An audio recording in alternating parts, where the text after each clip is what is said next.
Nós estamos vivendo um momento de inflação dos alimentos. Essa questão que envolve os ovos é sazonal, depois a gente fala mais sobre isso, mas em relação a outros alimentos, tem outros fatores que estão pesando nesses preços mais altos. E aí, para nós consumidores, péssima notícia, porque o nosso orçamento fica mais pesado. E preocupação para o governo, que tem queda na popularidade por causa disso. E para falar mais sobre esse assunto, nós recebemos aqui o deputado federal do PL de Minas Gerais, coordenador político da Frente Parlamentar da Agropecuária, Zé Vitor, a quem agradeço a participação. Deputado, bem-vindo, bom dia. Obrigado, bom dia. Bom, deputado, já fiz aquela introdução, né?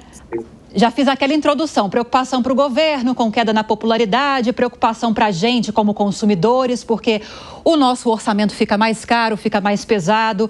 Em termos de Congresso Nacional, o que pode ser feito, o que pode ser discutido, o que pode ser aprovado para tentar ajudar na contenção desses preços? Acho que a gente tem cumprido a nossa missão aqui, viu? De fato, há um cenário macro, tudo isso. Algumas questões são internacionais, algumas coisas são próprias do governo brasileiro, que por alguma atitude ou falta dela acaba por interferir no cenário macroeconômico. Obviamente, há questões climáticas que a gente precisa considerar em alguns determinadas culturas, determinados produtos. A falta de produtos por algum desestímulo do passado ou por alguma questão climática também, enfim, há uma série de questões nessa cesta. O que a gente tem trabalhado fortemente agora é para garantir que a condição de produzir bem, em quantidade e qualidade, seja assegurada. Nós temos no agro brasileiro, todo mundo sabe muito bem disso, e quando a gente fala o agro, parece que a gente está falando do fazendeiro propriamente, né? E nós temos aqui um time em Brasília, uma bancada de parlamentares, deputados e senadores, que não propriamente trabalha pelo fazendeiro, pelo produtor rural, falando uma linguagem bem clara.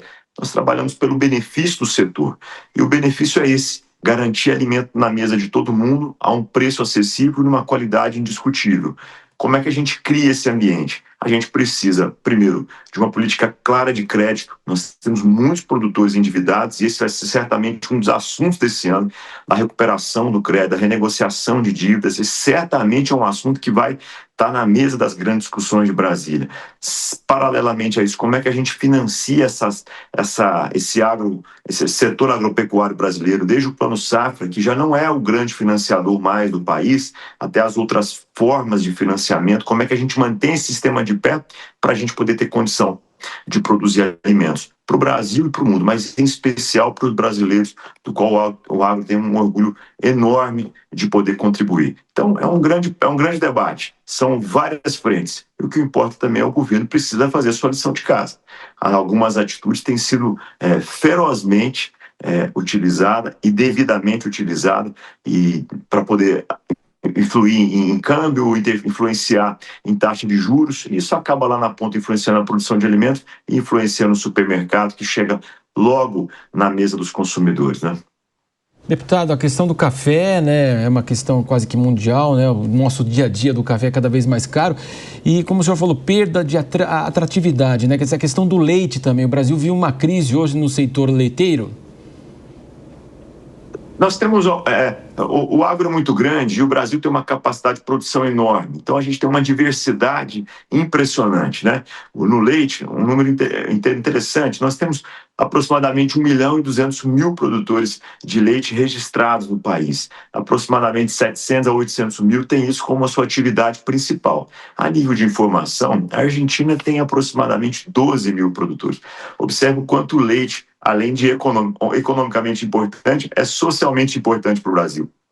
No passado, nós discutimos sobre uma importação exagerada de leite argentino e uruguaio, que mexeu muito com a cadeia aqui nacional. E isso acaba desestimulando. Quando a gente traz produto de fora, nem sempre essa é a melhor alternativa, porque a gente desconstrói uma cadeia aqui dentro e lá na frente vai faltar esse produto aqui. Isso aconteceu com arroz, aconteceu com leite e, invariavelmente, uma atitude do governo desajustadas, descoordenadas, provocam esse tipo de desabastecimento.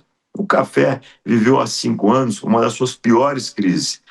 Isso tirou muita gente do ramo, diminuiu o investimento e agora a gente colhe o reflexo de tudo isso. Uma carência de produtos, obviamente, inclusive pelo clima, pelo desestímulo, mas também uma conjuntura internacional. Quando falta produto, como a nossa repórter muito bem disse do ovo, quando falta produto ou aumenta a demanda, é natural que o preço suba.